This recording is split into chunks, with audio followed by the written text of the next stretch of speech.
Bonjour tout le monde, bienvenue dans ce nouveau numéro d'ACFF Actu. Alors aujourd'hui au programme, on va parler des jeunes arbitres du foot amateur.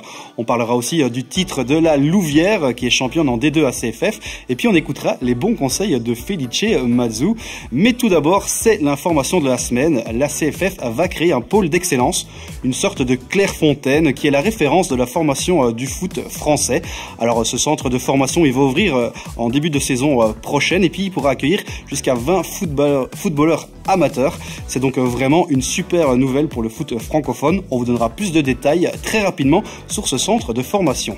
Allez, maintenant on se déplace dans la capitale du Condro. On va à Ciney. On est allé voir un bénévole à la Royale Union Wallonne de Ciney, club qui est champion en P1 namuroise cette saison.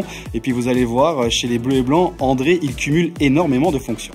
Mon nom c'est Daoust André et je suis le trésorier du club, je suis aussi le directeur sportif du club et d'autres tâches, je m'occupe aussi de la gestion de la buvette et des travaux. Donc je profite que je suis pensionné et que pour m'occuper, mais ça prend beaucoup de temps.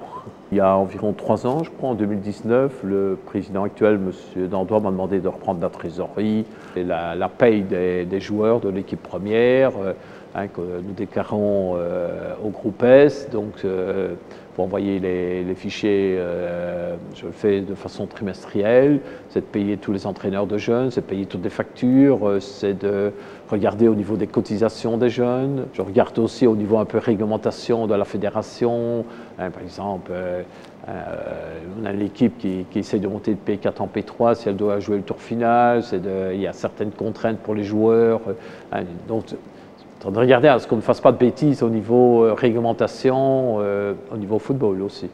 Depuis 2 ans, je m'occupe de la direction sportive aussi de l'école de jeunes parce que Ciney est un club, on doit former des jeunes. On a pour l'instant 29 équipes de jeunes et on a toujours eu de bonnes équipes de H à Ciney. Déjà quand j'entraînais il y a, je sais pas moi, quarantaine d'années, c'était le cas. C'est toujours le cas pour l'instant. Les jeunes font 20-30 km pour venir s'entraîner à Ciney.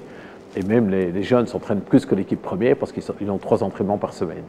Il y a 3 ans, j'avais un défi, c'était d'essayer de relever la situation, surtout au niveau financier, et que je me suis dit, ben voilà, on va faire. Et puis, je me suis remis dans le bain, ça a toujours été mon hobby. Ben, ça m'occupe déjà, voilà, je suis retraité depuis une dizaine d'années. Autant faire ça que de regarder la TV du matin au soir. Je me suis engagé, ben voilà, je tiens parole et allez, j'espère encore 1 an ou 2 et puis je pourrai passer la main. On cherche des bénévoles, des dirigeants, là, tout le monde est le bienvenu, des sponsors. On en recherche parce que quand on a 375 jeunes le samedi, ça commence à 10 h au matin et ça se termine à 18 h où on a une quinzaine de mecs de jeunes. Donc ça veut dire qu'il y a un monde fou ici à la buvette et c'est pas évident à trouver. Allez, la prochaine fois qu'on va à Ciney, on va dire un petit bonjour à André. Et puis on souhaite aussi une excellente saison à Ciney l'année prochaine en D3 ACFF. Et puis vous savez, on s'intéresse aussi énormément à nos jeunes arbitres. D'ailleurs, la CFF les a réunis à Ciply dans la province du Luxembourg. Alors ces jeunes arbitres, ils ont un point commun, c'est qu'ils ont un potentiel pour arbitrer prochainement des matchs des équipes premières. Jamison Lins est allé les rencontrer. La journée ici consiste à réunir d'abord les FOB, donc ce sont des jeunes arbitres chez qui on a décelé un certain potentiel, qui sont évidemment encore tout au début de leur carrière et qui ont besoin de formations complémentaires, supplémentaires, et en même temps de se retrouver un peu entre eux. Au niveau physique, ça va aussi nous permettre d'évaluer un peu le potentiel physique et où on en est. Alors le but concret de cette journée, c'est d'abord de déterminer les compétences physiques, puisque vous voyez qu'on a un entraînement un peu spécifique pour les arbitres. L'après-midi, ils auront une session technique. L'objectif étant bien entendu d'accroître l'uniformité à la fois dans la préparation et à la fois dans les jugements techniques qui sont opérés sur le terrain. Une journée comme ça, c'est très bien pour nous, jeunes arbitres, car déjà, on se rencontre entre provinces. On a l'occasion de voir aussi d'autres personnes de notre âge ou plus jeunes qui sont aussi arbitres et qui ont la passion du football et qu'on n'a peut-être pas l'occasion de croiser comme on est enfermé dans notre province un peu. Mais c'est une très très bonne idée de l'organisation des arbitres d'organiser une journée pareille. Moi, ça me permet de partager des moments avec d'autres jeunes, de pouvoir parler de mes matchs, de ce que je rencontre le week-end, mais aussi de rencontrer de nouveaux formateurs qui apporteront plus à mon expérience. Et franchement, c'est agréable parce que on apprend plein de nouvelles choses. Chaque bureau régional d'arbitrage a une cellule J, c'est-à-dire une cellule jeune, qui détermine finalement quelles sont les potentialités d'un arbitre. Donc ce n'est pas uniquement ce dont ils sont capables aujourd'hui à un instant T. Comme ils sont jeunes, je pense que l'autorité, c'est pas facile. Gérer les bancs où c'est des personnes âgées, enfin âgées, des personnes plus âgées qu'elles dans tous les cas, des adultes, donc ils n'ont pas toujours facile à aller dire ce qu'ils donnaient les directives. Bon, voilà, on reste comme ça. En général, l'appréciation des fautes, c'est pas le problème le plus important. Pour moi, c'est le placement, déplacement et alors les prises de hors-jeu, quoi. On reste dans le Hainaut et cette semaine, on va du côté de la Louvière. La RAL, la Louvière est championne de D2 à CFF. Et aujourd'hui, on reçoit son président, Salvatore Couraba, avec nous. Bonjour et tout d'abord, félicitations pour ce titre de champion. Je vois derrière vous déjà un stade. C'est le projet du futur stade de la Louvière ? Oui, c'est notre projet. Notre ambition est de monter en division 1 nationale, la D1A, et donc sans stade, ce ne sera pas possible. Et donc voilà, on a envie de faire un stade qui va ressembler fortement à celui-là. Vous parlez de vos ambitions, vous êtes déjà monté 2 fois en 5 ans. Est-ce que vous êtes dans le clou finalement de ce que vous aviez prévu ? On a une année de retard. Il y a les 2 années de Covid, donc c'est pas grave parce que de toute façon c'est un voyage agréable. On va essayer de rattraper l'année prochaine. On va essayer de rattraper l'année perdue.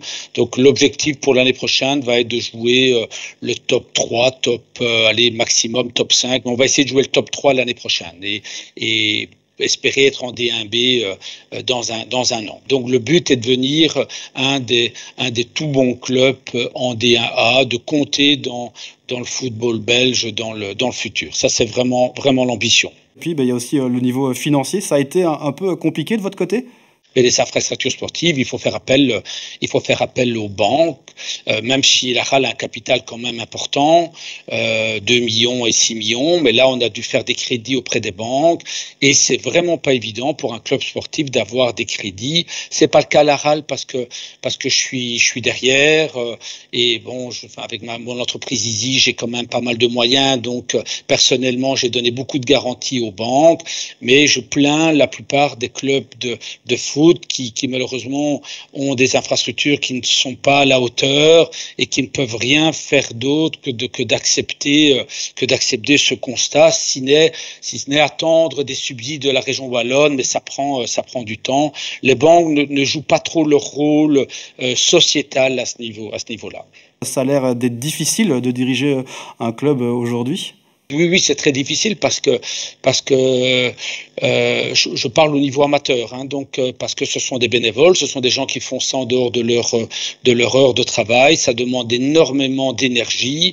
À la RAL, nous avons 16 employés, 16 équivalents temps plein pour un club de D2 amateur, maintenant National 1, et on a tous énormément de travail, donc quand je vois certains dirigeants qui font ça en dehors de leur journée, vraiment bravo à eux. C'est vraiment difficile. Et si je parle de la Wallonie, si on fait un bilan des clubs wallons, c'est pas terrible. Donc on a vraiment du boulot. L'avantage c'est je pense qu'on ne peut faire que mieux à ce niveau-là, mais il y a du boulot. Vous gardez du coup la flamme pour continuer. Je suis content de l'engouement et de rendre les Louviérois, les habitants de la région du centre fiers. C'est vraiment une bonne occasion de parler positivement de la Louvière. Donc moi je suis ravi et c'est vrai que c'est un challenge difficile, mais avec tous les employés de la RAL, c'est un peu notre objectif, notre rêve d'arriver à la D1A et je sens qu'on va y arriver. Je sais pas dire quand, mais même si notre objectif est d'y être dans 4 ans, mais on va y être, ça c'est sûr. Vous parlez de potentiel de supporters, mais on sait qu'à la Louvière, il y a 2 clubs. Il y a le vote qui monte, il y en a un autre qui descend. Est-ce qu'il y a vraiment la place finalement pour 2 clubs professionnels? Non, évidemment, de toute façon, une ville de 100 000, 80 000 habitants, il y a pas la place, parce que si on compte 3 à 5% de la population qui vient voir le foot, donc vous voyez le potentiel, c'est 5 000 supporters, donc et c'est déjà limite pour un seul club, donc deux, c'est pas possible. C'est difficile, hein, donc de gérer des clubs, et je pense que nous avons mis le focus sur l'organisation, l'infrastructure, et je pense qu'on a pris la bonne direction par rapport à d'autres clubs qui mettent plutôt l'emphase que sur le sportif sans organiser. Voilà, mais je suis un peu triste de ce qui arrive à l'URLC. Bon, même si au final ce sera plus facile pour nous s'il y a un seul club, mais c'est quand même dommage parce que quand je vois un club souffrir, c'est toujours un peu triste, quoi. Donc, merci beaucoup d'avoir été avec nous, et puis bonne chance la saison prochaine en Division 1 nationale. Dans le langage de Felice Mazzu, il est important de parler d'amour, et puis c'est aussi important de parler de l'amour dans le football. L'entraîneur de l'Union Saint-Gilloise vous explique pourquoi. Pour moi, l'amour est le paramètre le plus important entre 2 individus, je parle d'un couple, entre plusieurs personnes qui doivent vivre ensemble. L'amour permet de pardonner, l'amour permet d'accepter les différences, l'amour permet de se mettre au service de l'autre, l'amour permet d'aider l'autre à évoluer, à réussir des objectifs. Et je me souviens très bien, pendant une période avec une équipe, j'ai pas envie je ne citerai pas. On ne fonctionnait pas hyper bien. Et j'ai estimé qu'il n'y avait pas assez d'amour dans cette équipe. Et je leur ai dit, vous allez me prendre pour un con. Et c'est pas grave. Mais si vous n'y arrivez pas à mettre de l'amour entre vous, ça ne marchera pas. Je veux voir ce sentiment d'amour. Quand je dis ce sentiment d'amour, ça veut pas dire que vous devez vous aimer, mais le sentiment d'amour, c'est vous devez vous respecter et vous devez comprendre l'autre. Alors, celui-là court peut-être un peu moins, mais si vous l'aimez, vous comprendrez qu'il court un peu moins, mais qu'il peut être décisif dans un autre aspect. Celui-là court beaucoup plus, mais il est moins bien techniquement, il va peut-être vous donner des mauvais ballons. Mais par contre, il va courir, il va travailler pour vous. Et donc, vous devez accepter ça. Et donc, cet amour et cette complicité va vous permettre de mieux comprendre et d'accepter les différences entre vous. Et c'est comme ça qu'un couple fonctionne. L'amour permet la communication, l'amour permet le respect de l'autre, et l'amour vous permet d'évoluer. Et donc, on se moque souvent de moi quand je parle d'amour, mais je pense que c'est un paramètre important. Et la prochaine fois, vous donnerez de l'amour à vos équipiers sur un terrain de foot. Place à l'actualité dans vos clubs. Une première date à retenir, celle du 30 avril. C'est la date jusqu'à laquelle vous avez la possibilité de démissionner de votre club de foot. Alors ça se fait sur le site de l'Union belge rbfa.be. Puis à noter qu'il faudra un lecteur de carte d'identité pour le faire. Et que démissionner, ça ne vous permet pas de contourner la réglementation des indemnités de formation. 2 autres dates sont également à retenir, celle du 13 et du 14 avril. La CFF organise 2 après-midi initiation de football pour les joueurs nés entre 2009 et 2015. Ça se passe à Wavre-Limal. On vous met également l'adresse mail pour vous inscrire. Sachez que c'est gratuit. Et puis ces entraînements seront donnés par des étudiants de l'UCL en éducation physique. Leur but, c'est d'obtenir finalement leur diplôme en UFAC. N'hésitez pas à aller y faire un tour, ça va être très sympa. Ce qui est très sympa aussi, c'est les buts de la semaine. Je vous laisse découvrir les 3 sélectionnés.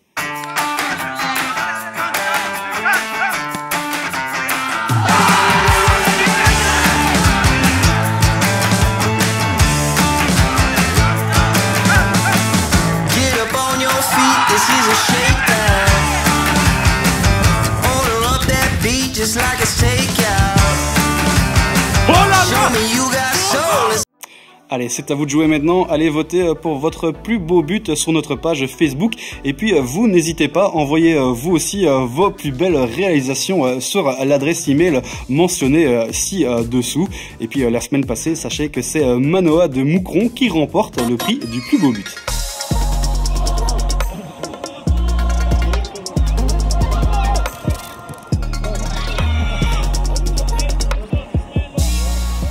On ne se quitte pas sans parler du sobriquet de la semaine. Cette fois-ci, on s'intéresse aux ânes du Crossing Schaerbeek, club qui évolue en D3 à CFF. Alors pourquoi les ânes? Tout simplement parce que les habitants de Schaerbeek s'appellent les ânes. À l'époque, ils allaient distribuer les cerises dans le centre de Bruxelles qui servait à faire la crique à dos d'âne. Le nom est resté. On peut d'ailleurs voir l'âne et la cerise sur le logo du club, qui est un petit clin d'œil du coup à ses habitants.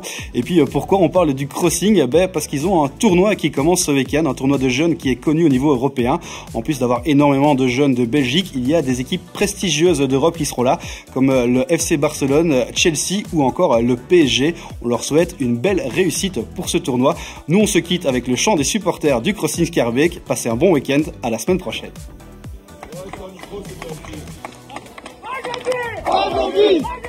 Aujourd'hui, on a joué. C'est Guilain. On a gagné 3-0.